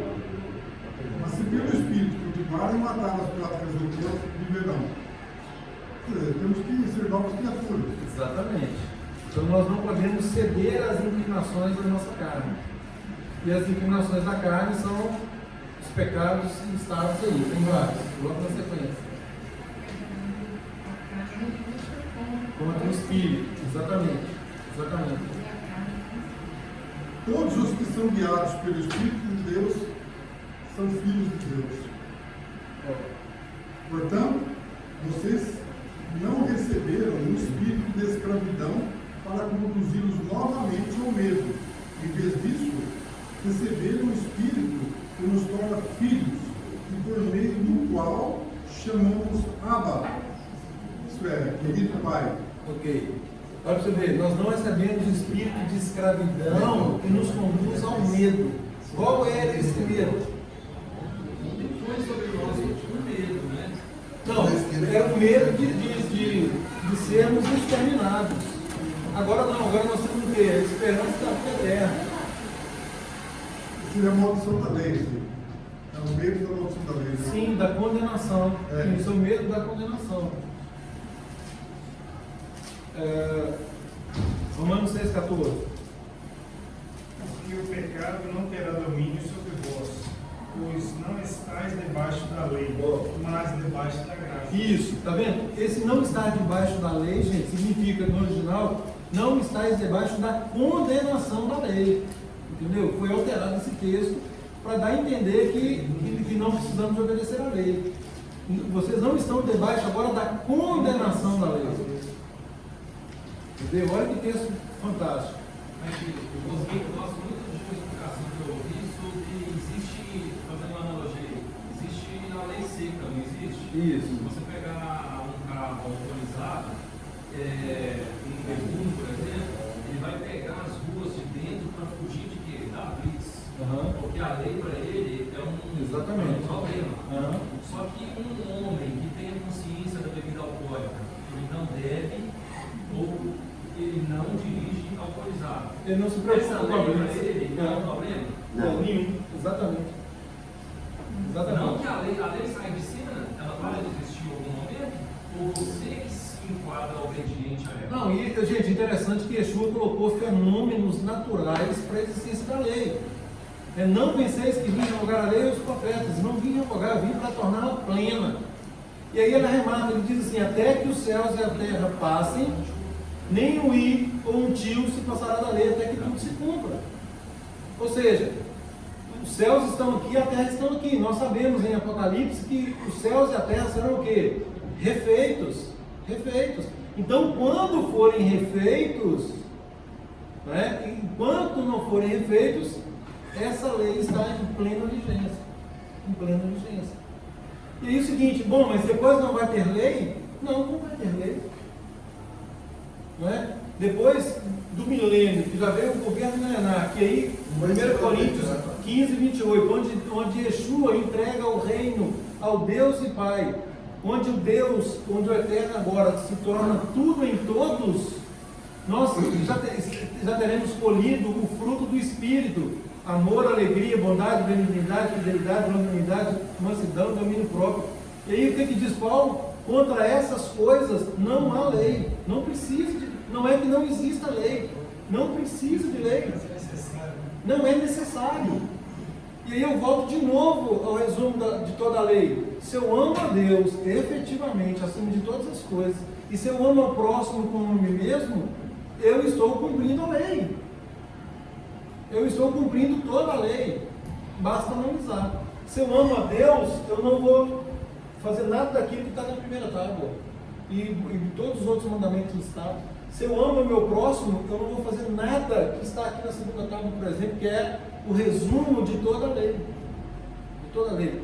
Então, nesses dois preceitos, não há necessidade, se eu pegar apenas a palavra amor, compreendendo, não no conceito cristocêntrico, o romano, o grego, né? Se eu pego a palavra amor e aplico nesse entendimento judaico, basta isso. Só com amor eu resolvo todas as coisas. Por quê? Porque é exatamente a essência que Deus espera de nós. Que tudo façamos por amor. Amor a Ele e amor ao nosso próximo. O reino de Deus se traduz nisso, numa relação vertical e numa relação horizontal. Vertical com Ele e horizontal entre nós. Aí o conceito de corpo. Por isso que nós tratamos todos os nossos problemas dentro do corpo, dentro do conceito de corpo. Quem ficou com o texto? Só um Romanos 4, 7. Essa parte que você falou foi alterada. Teria alguma Bíblia original que Sim, depois eu te passo. Não tem. Qual que seria? Uma Bíblia judaica eu te passo a referência com precisão. 1611? Eu não sei te precisar o nome. A sua tem essa versão já? A importância dos estudos hebraicos, exatamente isso, porque os estudos hebraicos te levam para o texto no contexto original. Exatamente. Isso é muito importante. É igual, por exemplo, Ricardo, Romanos 11, que fala do enxerto, fala que nós temos que nos enxertar em Israel. E aí fala, alguns dos ramos lá foram quebrados. E foram quebrados para que nós agora fôssemos enxertados no meio deles. Eu não sei como é que está a sua tradução, mas eu tenho certeza que aqui dentro, falei isso no estudo de segunda passada, que aqui dentro tem versão que fala que nós somos enxertados no lugar deles. E isso traduz o quê? Teologia da substituição. Fora Israel e agora cristianismo. Entendeu? Então isso é para justificar a teologia da substituição criada lá no Concílio de Nicéia. Vamos cortar todos os laços com Israel. Israel fica para lá agora, nós não queremos saber. Eu nem vou mencionar aqui o que eles falam do povo de Deus, mas são termos muito pejorativos. Muito pejorativos. Eles falam que a igreja hoje é o Israel espiritual. Nós somos, aí o cristianismo fala assim, não, hoje nós somos o Israel de Deus. Exatamente, todas as percepções foram exatamente decorrentes dessa teologia. E aí, ao invés de sermos enxertados neles, no lugar deles, olha para você ver, vamos mudando os termos. Por exemplo, tem um texto aí, eu acho que tem em 1 João, que fala: há 3 que testemunham no céu e há 3 que testemunham na terra. Eles colocam ali a trindade acrescentada. E aí, na minha Bíblia, que é revista e atualizada, tem um colchete, e aí fala assim, embaixo no rodapé, fala assim: esse texto em colchetes não consta do original, e está aqui. Não, a minha Bíblia eu te mostro aqui depois, na hora do intervalo, eu vou te mostrar. Fala assim: em todos os lugares que estava o tetragrama Yud Rei Vav Rei, o nome do Eterno, Yahvé, admitindo assim, nós substituímos, a editora falando, nós substituímos por Senhor. E aí colocou Senhor tanto para o Eterno quanto para Yeshua. E aí faz a confusão, você não sabe que hora está falando de Yeshua, você não sabe que hora está falando de Deus. Não é? A minha fala, a minha Bíblia que faz submissão. Oi? Se algum dos ramos foram quebrados, e tu, sendo jambujeiro, foste enxertado em lugar deles. Olha para você ver, em lugar deles, qual é o texto? Romanos 11, 17, 18. Gente, abra aí 2 versões, por favor. Abra a sua aí, por favor. 11, 17, 18. Olha só para você ver isso aí. Olha para você ver que coisa terrível. Do Evandro da Hebraica, certamente deve estar correto. Está não, Rodrigo?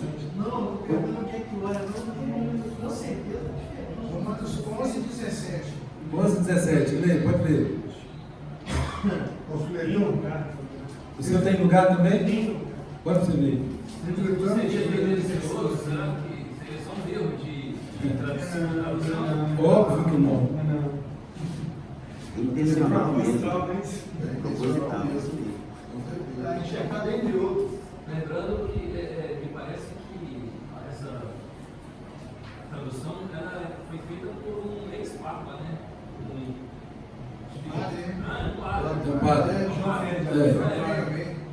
Olha aqui, como é que a sua, Evandro? entretanto, se alguns ramos foram quebrados em você, no oliveira brava, foi enxertado entre eles. Aqui, entre eles. Está correto. Olha a minha versão, revista atualizada. Está correto também. Se, porém, alguns dos ramos foram quebrados, e tu, sendo oliveira brava, fosse enxertado em meio deles. A minha, revista atualizada. Olha para você ver a sua, está no lugar deles, teologia da substituição. E assim tem vários outros textos. Fala para a gente não nos vangloriar, porque é mais fácil colocar cuidado, porque ele não. Exatamente. Exatamente. Olha aqui, o 22 fala isso: considerai, pois, a bondade e a severidade de Deus, para com os que caíram, severidade, mas para contigo a bondade de Deus, se nela permaneceres. De outra sorte, também tu serás cortado.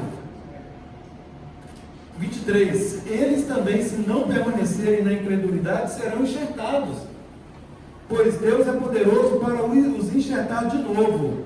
Pois se foste cortado daquele por natureza era oliveira brava, e contra a natureza enxertada em oliveira, quanto mais não serão enxertados na sua própria oliveira aqueles que são ramos naturais. Assim, muito claro, muito claro. A esmerita do grego fala no lugar deles. Vai a bateria. Então depois eu corrijo. Pode deixar. Tem aqui o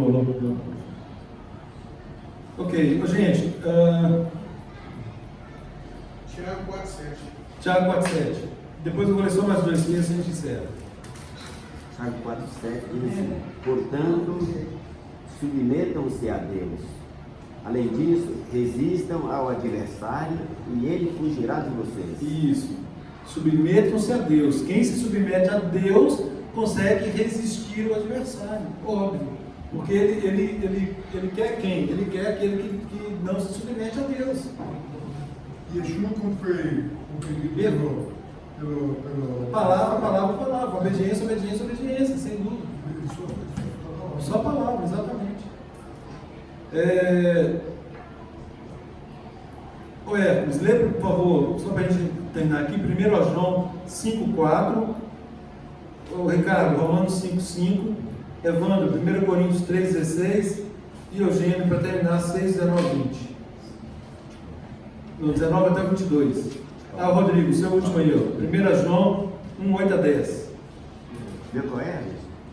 Rapaz, eu gosto desse. Eu não ouvi, né?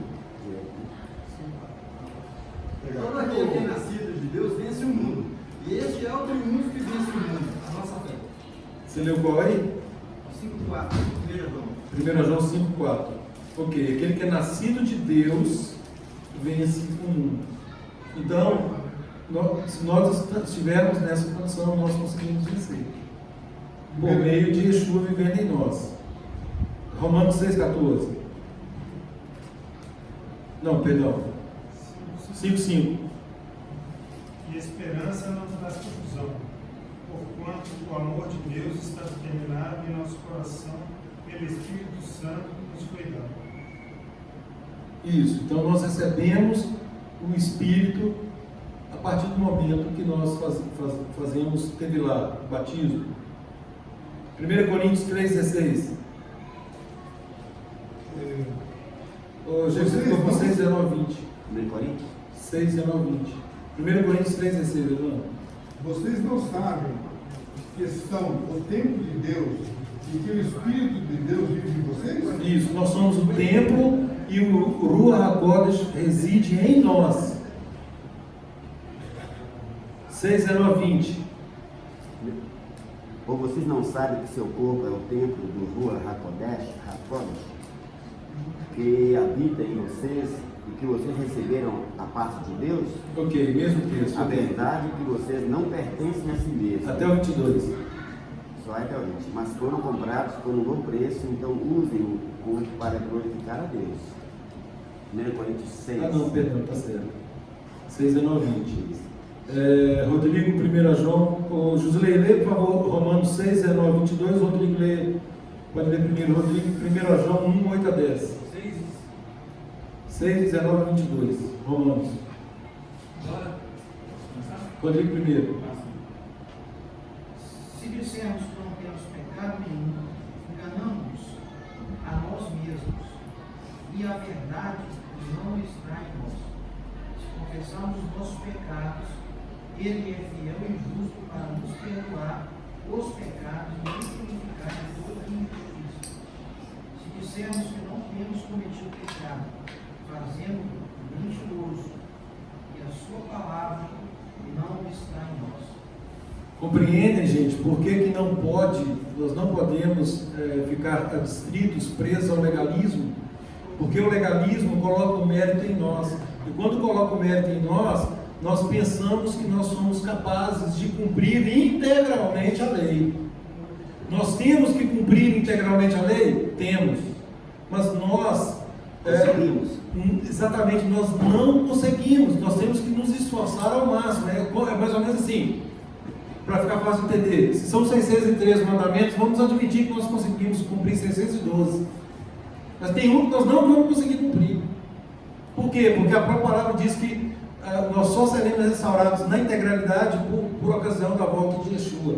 Então não há espaço para dizer que nós temos mérito de cumprirmos a lei integralmente. Agora é óbvio que nós temos que obedecer ao máximo, é óbvio que isso está escrito para que nós não pequemos. E como nós sabemos, 1 João 3,4, o pecado é a transgressão da Torá, é a transgressão da lei. Só para corrigir o vídeo, nós somos obrigados a cumprir os mandamentos dos 613 que são devidos a... Não, claro, agora eu falo isso, beleza. Eu falo com você agora em termos de corpo, né? Porque é claro que tem mandamentos para homem, mandamentos para mulher, tem mandamentos específicos, né? E aí é claro que são os atinentes a nós, por exemplo. Então, no conceito de corpo, se o corpo, na multiplicidade aqui, ele teria que cumprir toda a totalidade. E aí, né, a gente não consegue. Pode ler, o José, por favor, Romanos 6, 19. O Cleide, prepara o último texto. Posso iniciar no 17? Claro, pode. Pela graça de Deus, vocês que eram escravos do pecado, eram escravos do pecado, obedeceram de coração ao padrão de ensino que lhes foi transmitido. E depois de terem sido libertados do pecado, tornaram-se escravos da justiça. Estou usando uma linguagem popular porque sua natureza humana é muito fraca. Da mesma forma que vocês costumavam oferecer seus vários membros como escravos à impureza e à desordem, que conduzem a mais desordem, ofereceram agora seus membros como escravo à justiça, que conduz ao processo de tornar santo. Separar para Deus. Quando vocês eram escravos do pecado, estavam livres da justiça. Mas que benefício obtiveram das coisas de que vocês se envergonham agora? O resultado final delas era a morte.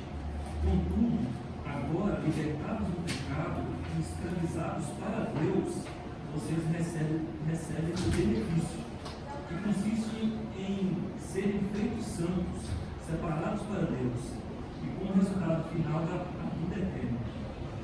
Amém. E eu fecho com o texto de João 17,3. E a vida eterna é esta, que te conheçam a ti, um único Deus verdadeiro, e a Yeshua a quem enviaste. Entendeu? Então, esse texto ele nos traz esse padrão de magnitude do ensino correto, do ensino de Deus. E se nós vivermos por meio desse ensino, nós seremos separados, santificados, de modo a agradarmos ao nosso Deus e Pai. Amém? É interessante esse texto que eu li, que ele faz uma pergunta assim, chamando a nossa atenção de que benefícios vocês tiveram quando vocês eram feitos escravos do pecado. Chama a nossa atenção a olhar para a nossa vida ali no tempo entregue, né? Uma vida sem lei, sem seguir o parâmetro da Torá. Isso que você recebeu. Exatamente, Né? exatamente. Amém, queridos. Shabbat shalom a todos.